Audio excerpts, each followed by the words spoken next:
We continue our series on the history of local communities in the North Central television viewing area. This week, we head to Smith County and learn about the history of Defeated Creek.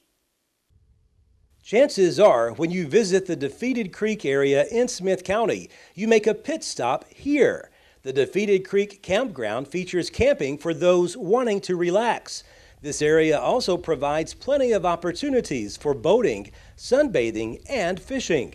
However, the lake here has only been around for about 60 years. It was man-made. The dam was started in the late 50s and was commemorated in the mid-60s. I think it was actually impounded, maybe everything was finished by 1965. Local historian Pat Bush says she thinks there's another reason people like to visit Defeated Creek.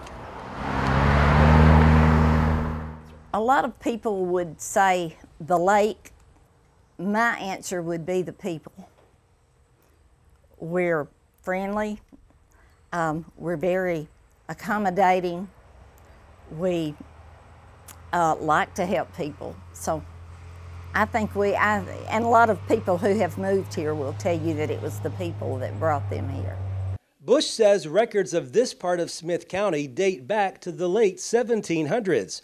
Through the years, many of us have probably wondered how exactly did Defeated Creek get its name? Bush has the answer. The first date that I have that is actually the, some of them called it the Battle of Defeated Creek. I don't think it was much of a battle, but this was Indian hunting territory. And in 1786, the Peyton brothers and a couple of other men were doing surveying, and they were hunting in this area. It was in February, it was cold, there was a big snow on the ground, and they were attacked by a group of Cherokee hunters led by a chief by the name of Hanging Maw. Not Ma, but Maw. And they were all run off. And they went back to Gallatin, where they sent the chief a letter asking for the return of their horses and their surveying equipment. He returned the letter saying the horses were now his, and the land stealer was wrapped around a tree in the middle of Defeated Creek, where the cowards had run off and left him. So, henceforth, the name Defeated Creek came about. Since then, there has been numerous stories of how it came to be, but that's from John Carr's History of Middle Tennessee. Smith County is one of Tennessee's earliest counties added to the volunteer state. Life then was much more simple, and through the years, local residents worked hard for what they earned.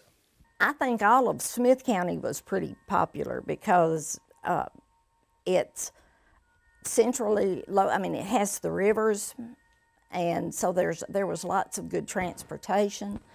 So there was just a lot of interest, and it was good land. It was good. One of the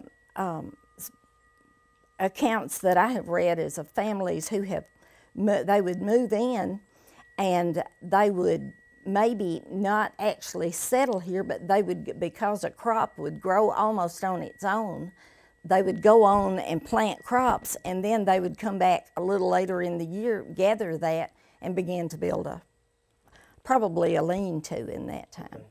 We were self-sufficient in a lot of ways because It was called Montrose at one time.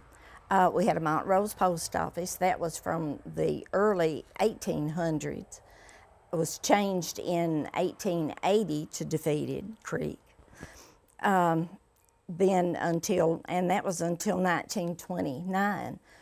But we had, there was at least 6 stores through here. That did not include the ones down toward, over at Buffalo and down in McClure's Bend and in those areas of Defeated. So we had a furniture shop. We had a tan yard. There was a sawmill, a grist mill, and don't know anything much about it, excuse me, except that there was also a rock crusher here. Today, just a few businesses remain here. Martin's Grocery is very popular, as is Woodard Brothers Country Store. Around 400 people call this part of Smith County home, an area residents are extremely proud of. Next week, we head to Clay County and learn about the history of Hermitage Springs. Reporting from Lafayette, Barry Hyatt, NCTV.